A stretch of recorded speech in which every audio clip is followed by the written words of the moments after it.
Well, Patriots quarterback Mac Jones likely to make a leap after a solid rookie season there in New England. Will have to do it without a new play caller, or at least the lack of one, but it might include his head coach Bill Belichick calling the plays. So far during OTAs, there's been rumbling of Belichick staying connected to the hip there with Jones. Not sure if it'll be 2 steps forward for him or 3 steps back with Bill kind of calling the shots, but take a look at it. Jones put up solid numbers in year one. Over 3,800 passing yards, 22 touchdowns, 13 interceptions. Not to mention close out 2021 with the second highest completion percentage by a rookie since Dak Prescott did it not too long ago in 2016. All right, let's welcome in Patriots insider Tyler Sullivan with more on this. And Tyler, still no indication on who exactly is going to call the plays for the Pats next season. But if it is Bill Belichick, could this help or hurt Mac Jones in year two? Well, if it's Bill Belichick, it's going to help him, but I don't know if that's necessarily going to be the case. So I'm going to say it's going to hurt him. The Patriots, they have a deeper wide receiver group this year, obviously headlined by the addition of Devontae Parker. When you incorporate the tight ends, all of that is a very deep unit for Mac Jones at his disposal this season. But ultimately, you're wondering, what is the upside of this group? It's not like the rest of the division where there's a Stephon Diggs in Buffalo or a Tyreek Hill now in Miami. I wonder what Devontae Parker is going to look like as the true number one. He definitely has a 1,000-yard season under his belt. That much is true, but how high can that ceiling go? Can he stay healthy for a full season, something he struggled to do throughout the course of his career? But when you look at all of these notable receivers, it is a deep unit, especially when you start to incorporate the tight ends and Hunter Henry and Jonnu Smith. But I do wonder what that play calling situation is going to look like. I don't know if it's going to be Bill Belichick holding the play calling sheet. I think it might be Joe Judge, or at least when we're basing it off of what the coaches have said this offseason. Joe Judge has said he has been working exclusively with the quarterbacks. He's been working with Mac Jones, and I don't know if that's necessarily a good thing. Obviously, you remember his time as the head coach of the New York Giants with Daniel Jones. He never really improved a former first-round quarterback. He never improved to be that franchise bona fide star that the Giants hope they become.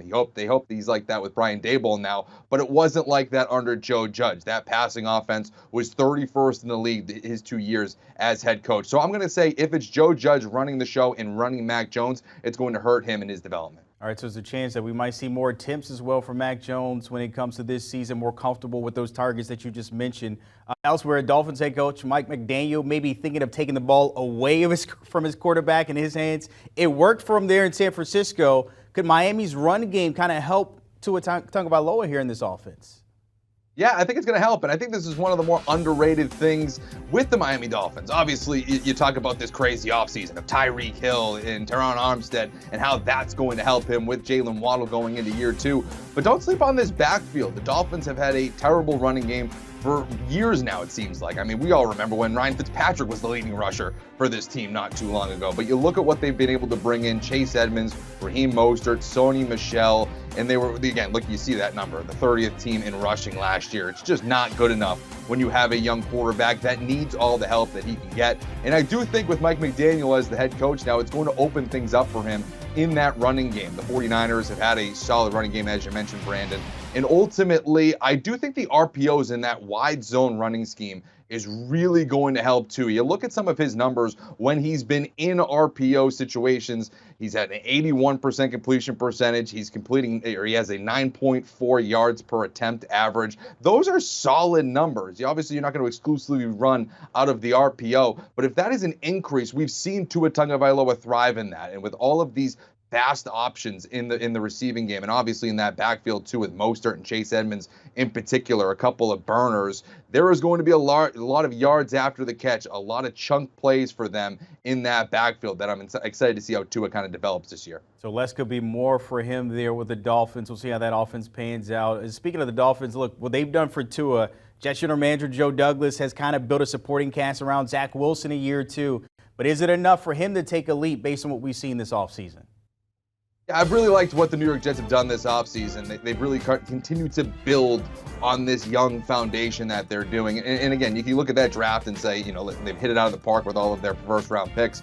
But ultimately, I think, again, another underrated thing that's going to help Zach Wilson is the tight end position. Something, very similar to Miami, where in the backfield there wasn't much going on. With the Jets, the tight end group was pretty much non-existent. Ryan Griffin, Tyler Kroft, not much going on there. They've completely overhauled it. You're bringing in guys like C.J. Uzomah, Tyler Conklin, and Jeremy Ruckert, the third-round pick for them this year. To me, that is what a young quarterback needs. They need that binky. They need that security blanket, which is a tight end that they can get open in the short, intermediate fields. And when you look at Uzomah in particular, we saw how he was able to help Joe Burrow in Cincinnati as he is turning into a superstar for the Bengals. Last season, 50% of his catches went for first downs. If he's able to do that for Zach Wilson, that is going to help not only the young quarterback feel more comfortable as he goes into year two, but it's going to help the situation everywhere else in the pass catching group. And those wide receivers, whether it's Corey Davis, Braxton Berrios, or the first round pick and Garrett Wilson,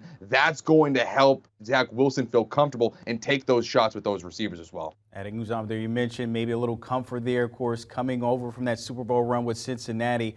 But the Bills, finishing off with them, they paid a hefty price, $120 million for Von Miller. But look, fresh off his second ring, Buffalo's still the favorite when it comes to winning this year's Lombardi. If that's the case, how important is Von Miller's voice in that locker room when it comes to the experience of reaching that peak?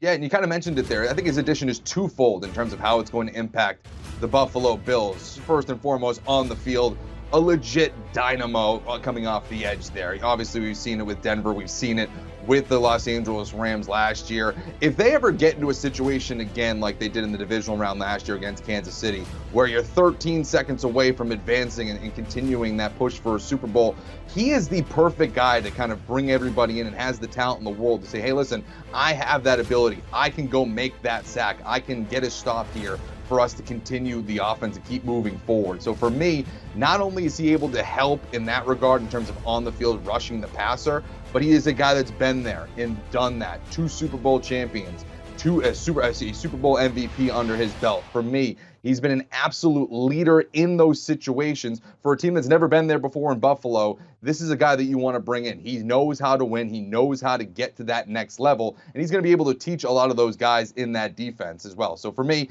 that's a huge, huge impact for them. But again, first and foremost, it's going to be on the field. And he is still one of the best to ever do it. The defense was already good. It got a little bit better, if anything, a voice in Von Miller, as you mentioned there, for the Bills as they try to get close to this Super Bowl run this upcoming season. Tyler Sullivan, as always, appreciate your time breaking it down with AFC East and maybe guys kind of trending up. Don't forget the conversation continues for the Pick 6 podcast.